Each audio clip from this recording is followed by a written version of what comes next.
Good morning everybody, welcome back to Marek's koi pond. Oh, it's a bit grey and miserable today. Is spring ever going to come? Well, Perfect Aquatics today, another new fish day. Picking up Matsue Jumbo Tosai Haku.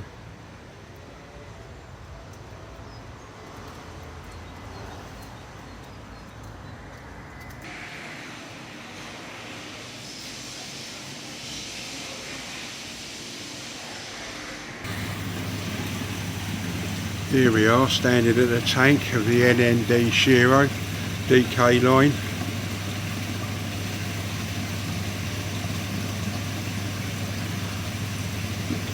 They're having an event here at the end of the month,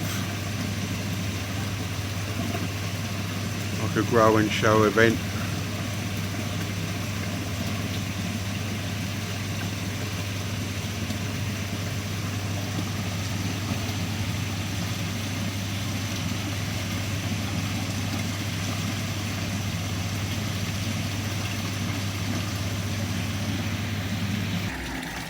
Here we go, this is a Matsue Jumbo Tosai tank.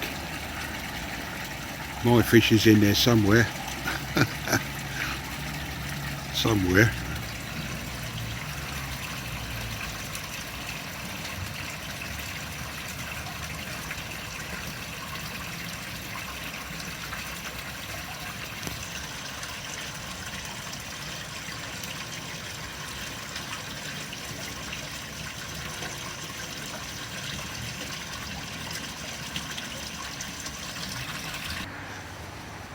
Well, I'm out in the yard with Crafty, and I was here last week and this was full up and had fish swimming in it, but I've walked in here today and it's all stripped out.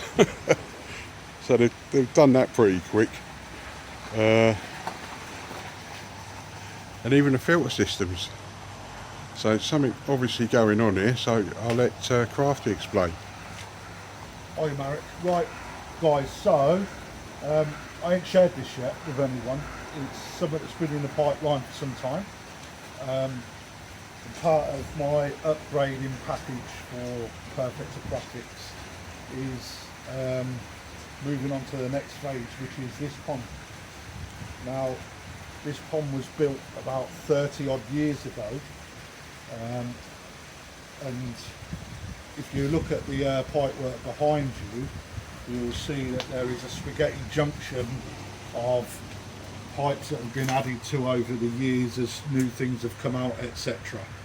Now what we was running on here is two big 36-inch bead filters that have been converted into K1 filters.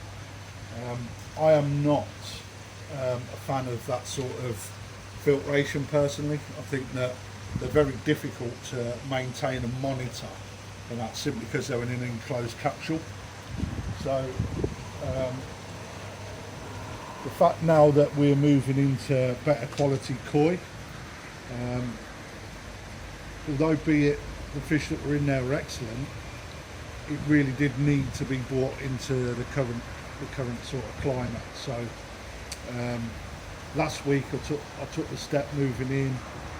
I wanted all the fish out, it drained down, so we can actually really assess what's going on. So like I said, it's been 30 years since this pond was built, so I needed to assess what it is that we're playing with. And what we actually found is that we got 7 returns that was coming from what was originally 3 build filters, 4 skimmers, 2 of which were no longer in use, and 2 that was running to 1 skimmer, 1 filter, 1 bead filter, and then 2 bottom drains have been decommissioned, and 2 bottom drains were then running into 1 bead filter as well. We have got also a trickle in here, which was new to everybody, so that was constantly on when the water was on, which explains why the usage was, you know, a little bit unexplained as where it was all coming from, which isn't a big thing because we actually pre-filter everything anyway. So, but what it does mean is we can regain control. No, I had options. It's either we take this off, put 4-inch bottom drains in it, and then totally replumb it all, or play with what we've got. So my option is or what I've opted to do is keep with what we've got, but be a little bit more imaginative with how we do the filtration. So I've taken the decision to take the skimmers out of commission completely, and that's because they're all small skimmers, and to be quite honest, you don't need 4 skimmers on a pond this size. And what we will be doing is showcasing the Oase swim skims on this as part of a reason why we like sell them, because they're actually very good. We used to use one on here before anyway. Then doing 2 bottom drains to each nexus. So we've got the returns in the sidewall. They're all 2-inch returns, which is really good to see. And what I'll be doing is putting angles on that and going against what I preach, which is doing a vortex filter motion in the pond itself. My preference would be to go for returns all down one end and push it, but it's just going to cost too much money to put it all through that way. So what I've decided to do, we've got 2 Nexus 220s in store. So they've been used on various projects before. They've just been completely washed out and decontaminated. Not that I was contaminated in the first place, so disinfected's the right word. And then this is the interesting bit on this end. So those people that don't know, this was actually originally an Eric filter by Peter Waddy. This has been converted over the years as well, as you can probably tell in there, to a moving bed, but it's never done a great job.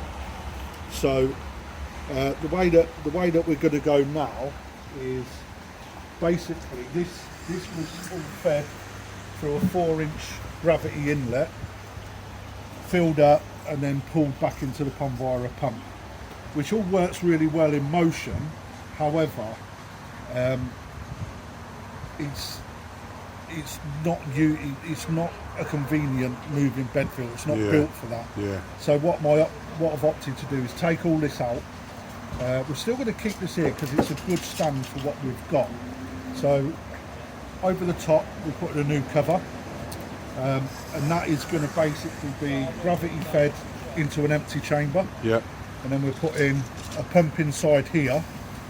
What that's going to do is pump into a new moving bed filter that we've got, and then that will then feed a 3-tier double width backy shower. Okay, it's full of BHM media, backy house media. That is then going to be pushed back via gravity, but we're going to convert the Eric filter again. We're going to put 1.5-inch pipes all the way down, so it comes out the side and then push back into the pond. I'm with you. So by doing that, what I've then created is something that we've got loads of media in the Nexus, so we'll be running 300 litres total. Whatever litre we can get into the moving bed filter, and then a load of water poured over the backy house media. I'm with you, So for me, that is complete over filtration for what is required here. But the reason why I've done it is because it's 2-inch bottom drains.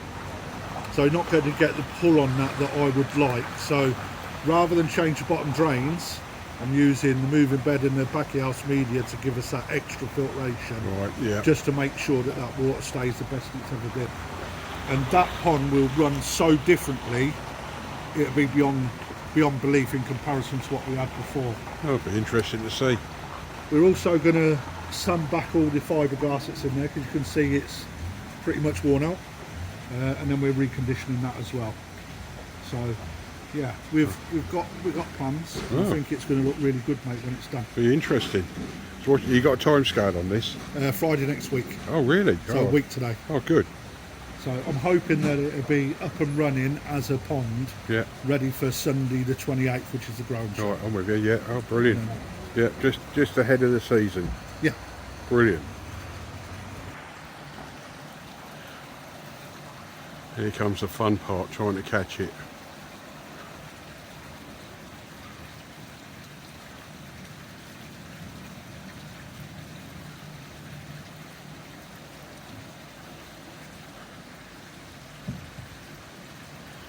Typical, started raining.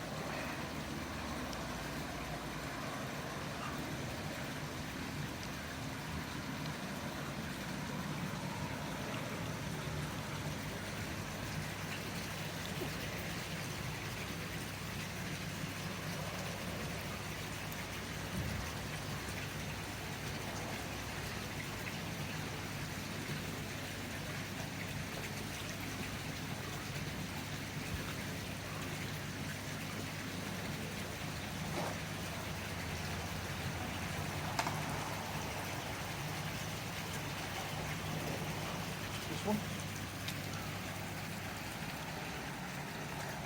Is that yours? No, Nice though, isn't it? it is a nice one. I don't think it's my one, mate. I'm trying to look at that. I can tell by the orange spot. No, I think it was more of a round spot as opposed to an elongated one. That's what I wanted to say.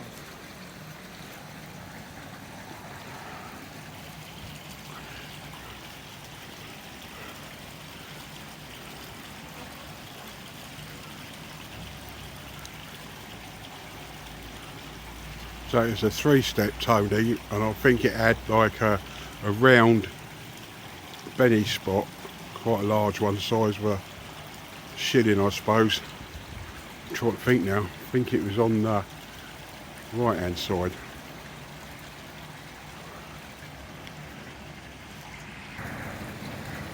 Right, well I'm going to end this video here. This is going to be part 1. Have you found it? Hang on, I think we're back on. Hang on. No. No. We're going to end this video here now because I'm struggling trying to find this fish in here. All again, mate. You sure I didn't take a picture? No, I've got a picture in this phone, but I'll have to come out of this video to find it. It's no hardship because this phone is cooking now anyway. So will I don't want to fuck your video up, I do. Right, so I'm going to call this part 1 because this phone is cooking now. So I'm going to do this part 1, and there will be a part 2. So catch you later. Thanks for watching.